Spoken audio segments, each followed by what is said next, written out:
نحمده ونصلي ونسلم على رسوله الكريم اما بعد۔ کل جو ہے اس بات پر ہم رکے تھے کہ رمضان کے مہینے میں کوئی بھی روزہ رکھا ہے کسی بھی نیت سے تو وہ رمضان ہی کا روزہ شمار ہوگا اور کوئی روزہ صحیح نہیں ہوگا۔ اگر کوئی رمضان میں نفل روزے کی نیت کرے گا، قضا روزے کی نیت کرے گا، نظر کے روزے کی نیت کرے گا، کوئی بھی روزہ صحیح نہیں ہوگا، وہ روزہ رمضان ہی کا ہوگا۔ شعبان کی 29ویں تاریخ کو اگر رمضان شریف کا چاند نکل آئے تو صبح کو روزہ رکھیں، اور اگر نہ نکلے یا آسمان پر ابر ہو اور چاند نہ دکھائی دے تو صبح کو جب تک یہ شبہ رہے کہ رمضان شروع ہوا یا نہیں، روزہ نہ رکھو، بلکہ شعبان کے 30 دن پورے کر کے رمضان کے روزے شروع کریں۔ تو آخری دن جو ہے وہ روزہ نہ رکھیں۔ بعض لوگ جو ہے وہ یوں کر کے روزہ رکھ لیتے ہیں کہ چلو اگر رمضان ہے تو روزہ ہو جائے گا، شعبان ہے تو بھی ہو جائے گا، تو بہرحال روزہ نہ رکھیں جب تک کہ شبہ ہو۔ اگر 29 دن میں چاند ہو جائے تو پھر ٹھیک ہے، ورنہ پھر 30 دن پورے کریں۔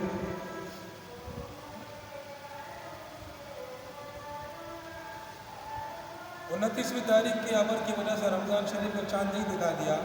تو صبح کو نفل روزہ بھی نہ رکھو۔ ہاں اگر ایسا اتفاق پڑا کہ ہمیشہ پیر و جمعرات یا کسی اور مقرر دن کا روزہ رکھا کرتا تھا اور کل وہی دن ہے تو نفل کی نیت صبح کو روزہ رکھ لینا بہتر ہے۔ پھر اگر چاند کی کہیں سے خبر آ گئی تو وہی نفل روزہ رمضان کا فرض ادا ہو گیا۔ مطلب یہ ہے کہ وہی بات کہ اگر رمضان شعبان کے 29 دن پورے ہو گئے، ٹھیک ہے، اور پھر جو ہے چاند نظر نہیں آیا تو جو 30واں دن ہے شعبان کا اس دن وہ روزہ نہ رکھے، نفل روزہ بھی نہیں رکھے۔ ہاں اگر وہ پہلے سے اس کی عادت ہے کہ وہ پیر اور جمعرات کو مثلا روزہ رکھتا ہے اور وہ دن پیر کا ہے جمعرات کا ہے تو وہ چونکہ اس کی عادت ہے اس لیے وہ اس دن نفل روزہ رکھ لے، ٹھیک ہے، کیونکہ وہ اس کی عادت ہے۔ اور اگر ایسا ہوا کہ پتہ چل گیا کہ چاند ہو گیا ہے تو وہی نفل روزہ اس کا رمضان کا روزہ بھی ہو گیا، اب اس کی قضا اس کی ضرورت نہیں ہے۔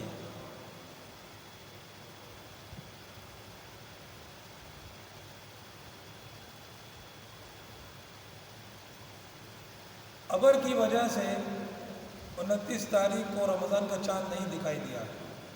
تو دوپہر سے 1 گھنٹہ پہلے تک کچھ نہ کھاؤ پیو۔ اگر کہیں سے خبر آ جائے تو اب روزے کی نیت کر لو، اور اگر خبر نہ آئے تو کھاؤ اور پیو۔ تو یہ اس صورت میں ہے جب کہ ابر ہو، یعنی کہ بادلوں کی وجہ سے اگر مطلع صاف ہو تو پھر یہ حکم نہیں ہے۔ اگر مطلع ابر آلود ہو، بادل آسمان پر چھائے ہوئے ہوں تو اور 29ویں تاریخ کو رمضان کا چاند نظر نہیں آتا ہے۔ 29ویں تاریخ سے مراد یہاں پر یہ 30ویں کی شب ہے، 30ویں کی شب یا 29ویں کی شام، ٹھیک ہے نا۔ تو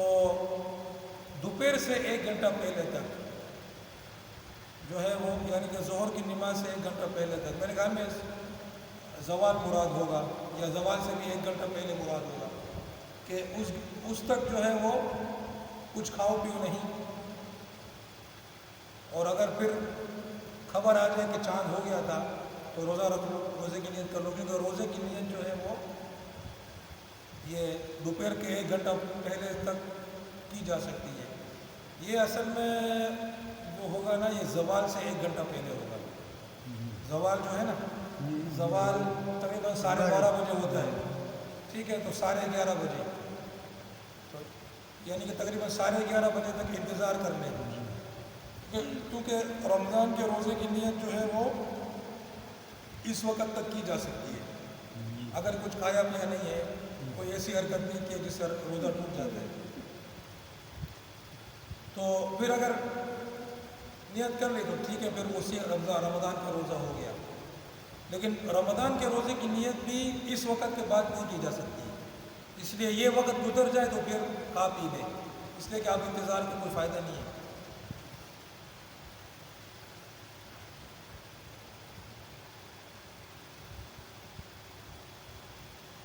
29ویں تاریخ چاند نہیں ہوا تو یہ خیال نہ کرو کہ کل کا دن رمضان کا تو ہے نہیں، لاؤ میرے ذمے جو پچھلے سال کا ایک روزہ قضا ہے اس کی قضا ہی رکھ لو، یا کوئی نظر مانی تھی اس کا روزہ رکھ لو۔ اس دن قضا کا روزہ اور کفارے کا روزہ اور نظر کا روزہ رکھنا بھی مکروہ ہے، کوئی روزہ نہیں رکھنا چاہیے۔ اگر قضا یا نظر کا روزہ رکھ لیا پھر کہیں سے چاند کی خبر آ گئی تو بھی رمضان کا ہی روزہ ادا ہو گیا، قضا اور نظر کا روزہ پھر سے رکھے، اور اگر خبر نہیں آئی تو جس روزے کی نیت کی تھی وہی ادا ہو گیا۔ مطلب یہ ہے کہ آخری دن جو ہے اس دن روزہ نہیں رکھنا ہے۔ تو اگر 29 شعبان کے 29 دن کے بعد اگر چاند نہیں ہوتا ہے تو اس کے بعد جو اگلا دن ہے جو شعبان کا 30واں دن ہے اس دن روزہ نہیں رکھنا ہے، سوائے یہ کہ اس کی یہ عادت ہو کہ وہ اس عادت کی وجہ سے وہ بند کر دے پانی، کہ وہ اس عادت کی وجہ سے روزہ رکھتے ہیں۔ جیسے اس کی عادت ہے کہ ہمیشہ پیر جمعرات کو روزہ رکھتا ہے تو پیر یا جمعرات کا دن ہے تو پھر رکھ لے، ورنہ جو ہے وہ کسی قسم کا روزہ نہیں رکھتے، یہ مکروہ ہے۔ مگر اگر رکھ لیا روزہ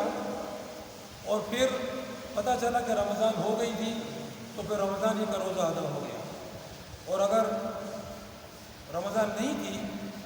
چاند کی کوئی خبر کہیں سے بھی نہیں آئی، تو پھر جو ہے جس کا روزہ رکھا تھا وہی روزہ ادا ہو گیا، اگر قضا رکھا تھا تو قضا ہو گیا، مکروہ تو ہے مگر ہو جائے گا۔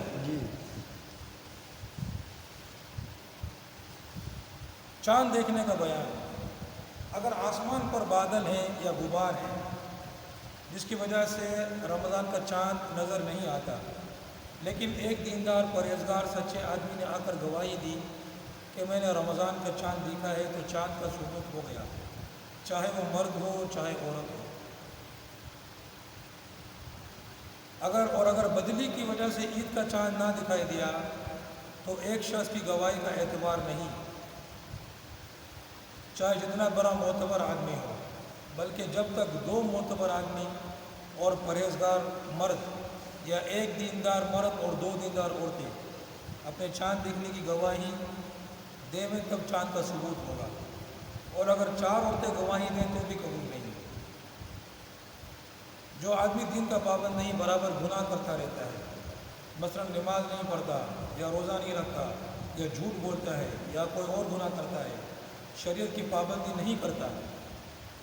تو شریعت میں اس کی بات کا کچھ اعتبار نہیں، چاہے جتنی قسمیں کھا کر بیان کریں، بلکہ ایسے اگر 2-3 آدمی بھی ہوں تو ان کا بھی اعتبار نہیں۔ تو رمضان کا چاند جو ہے اس کی 2 صورتیں، ایک تو یہ کہ مطلع صاف ہے، ایک یہ کہ مطلع غبار آلود ہے۔ تو یہاں پر اس کا حکم ہے جب مطلع غبار آلود ہو، جب بادل چھائے ہوئے ہوں، غبار آلود ہو، ٹھیک ہے، تو اس وقت کیا ہے کہ رمضان کے چاند کے لیے ایک معتبر آدمی کی گواہی چاہیے جو دیندار اور پرہیزگار ہو، فاسق فاجر نہیں۔ جب وہ گواہی دے دے، یا مرد ہو یا عورت ہو، تو رمضان کا چاند ہو جائے گا، اس کا حکم دے دیا جائے گا۔ لیکن عید کا چاند میں ایسا نہیں، عید کے چاند کی بھی 2 صورتحال ہیں، ایک یہ کہ مطلع صاف ہے، ایک یہ کہ مطلع غبار آلود ہے، ابر آلود ہے۔ تو اگر مطلع ابر آلود ہے، غبار آلود ہے، تو اس وقت عید کے چاند کے لیے کم سے کم 2 دیندار پرہیزگار آدمی یعنی مرد کی گواہی چاہیے، یا ایک مرد اور 2 عورتیں دیندار۔ اگر 4 عورتیں ہوں گی تو بھی نہیں ہوگا، ایک مرد یا 2 عورتیں، ایک مرد اور 2 عورتیں یا 2 مرد، یہ عید کے چاند کے لیے، اور رمضان کے لیے ایک مرد ہو یا ایک عورت ہو، اور دینداری پرہیزگاری یہ دونوں میں شرط ہے۔ اگر آدمی شریعت کا پابند نہیں ہے، چاہے مسلمان ہو، دین کا پابند نہیں ہے، فاسق ہے، تو اس کی گواہی معتبر نہیں ہے۔ یہ جو مشہور ہے کہ جس دن رجب کی چوتھی اس دن رمضان کی پہلی ہوتی ہے، شریعت میں اس کا کوئی اعتبار نہیں ہے۔ چاند دیکھ کر یہ کہنا کہ چاند بہت بڑا ہے، کل کا معلوم ہوتا ہے، یہ بری بات ہے۔ حدیث میں آیا کہ یہ قیامت کی نشانی ہے، جب قیامت قریب ہوگی تو لوگ ایسا کہا کریں گے۔ خلاصہ یہ کہ چاند کے بڑے چھوٹے ہونے کا بھی کچھ اعتبار نہ کرو، نہ ہندوؤں کی اس بات کا اعتبار کرو کہ آج 2 عج ہے، آج ضرور چاند ہے۔ یہ سب واہیات باتیں ہیں۔ آج کل تو یہ بہت زیادہ ہے، ہاں پوری چاند تو آج بہت بڑا ہے، یہ تو کل کا لگتا ہے۔ یہ ساری باتیں غلط ہیں، اس طرح نہیں کہنا چاہیے۔ چاند ہو گیا ہو یا نہیں ہوا ہو اس کا کوئی اعتبار نہیں ہے، چاند نظر آنے کا اعتبار ہے، سمجھے نا؟ ابھی وہ تو آسمان پر ہے، سمجھے نا، وہ اللہ جانتا ہے، سمجھے؟ ہمارے لیے تو دیکھنے کا اعتبار ہے، سمجھے نا؟ نظر آیا کہ نہیں؟ اگر آسمان بالکل صاف ہو تو 2-4 آدمیوں کے کہنے اور گواہی سے بھی چاند ثابت نہیں ہوگا، چاہے رمضان کا ہو چاہے عید کا ہو۔ البتہ اگر اتنی کثرت سے لوگ اپنا چاند دیکھنا بیان کریں کہ دل گواہی دینے لگے کہ یہ سب کے سب بات بنا کر نہیں آئے ہیں، تب چاند ثابت ہوگا۔ تو پہلا جو حکم تھا وہ اس کا تھا جب ابر آلود ہو، غبار آلود ہو، اس وقت رمضان کے لیے 1 مرد یا 1 عورت دیندار، عید کے لیے 2 مرد یا 1 مرد اور 2 عورتیں دیندار۔ لیکن جب مطلع صاف ہو تو اس وقت 1-2 آدمی کی گواہی، 2-4 آدمیوں کی گواہی سے کام نہیں چلے گا، کیونکہ مطلع صاف ہے۔ تو جب تک اتنے لوگ گواہی نہیں دیں کہ دل میں تسلی ہو جائے کہ ہاں بھائی یہ لوگ جھوٹ نہیں، یہ بات جھوٹی نہیں ہو سکتی ہے، یا دھوکہ نہیں ہو سکتا ہے، یا غلط فہمی نہیں ہو سکتی ہے، تو پھر جو ہے چاند کا ثبوت ہوگا، چاہے رمضان کا ہو چاہے عید کا ہو۔ شہر بھر میں یہ خبر مشہور ہے کہ کل چاند ہوا، بہت سے لوگوں نے دیکھا،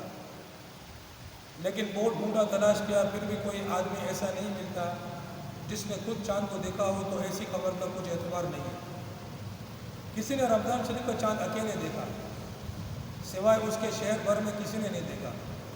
لیکن یہ شریعت کا پابند نہیں، تو شہر والے تو اس کی گواہی پر روزہ نہیں رکھیں گے،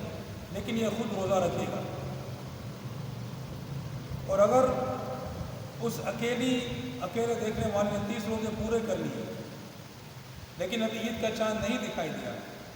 تو 31واں روزہ بھی رکھے اور شہر والوں کے ساتھ عید کرے۔ کسی نے عید کا چاند اکیلے دیکھا، اس لیے اس کی گواہی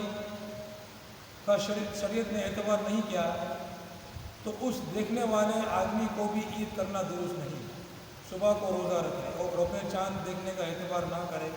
اور روزہ نہ توڑے۔ اچھا، یہاں پر یہ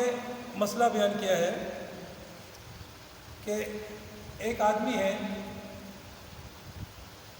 پرہیزگار نہیں ہے، دیندار نہیں ہے، مگر اس نے چاند واقعی میں دیکھ لیا، رمضان کا چاند اس نے دیکھ لیا، اس نے گواہی دی لیکن گواہی قبول نہیں ہوئی کیونکہ دیندار نہیں ہے، لیکن اس کو تو پتہ ہے نا اس نے چاند دیکھا ہے، تو شہر والے تو اس کے چاند پر بھروسہ نہیں کریں گے، تو وہ تو رمضان شروع نہیں کریں گے، لیکن خود وہ کل روزہ رکھے گا کیونکہ اس نے تو دیکھ لیا ہے نا، سمجھے نا، وہ کل روزہ رکھے گا۔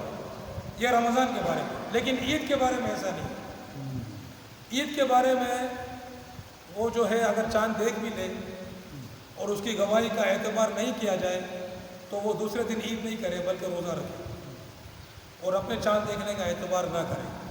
اور روزہ نہ توڑے۔ اسی طرح اگر اس نے چاند دیکھ لیا اور رمضان شروع کر دی، ٹھیک ہے،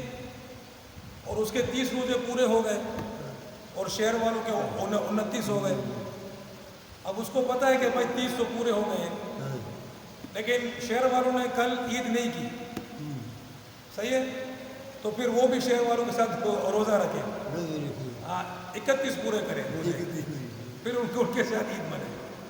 تو روزہ رکھنے میں وہ اپنے چاند کے مطابق چلے اور عید منانے میں وہ شہر والوں کے ساتھ چلے۔ تو یہ جو ہے وہ مسئلے مسائل ہیں،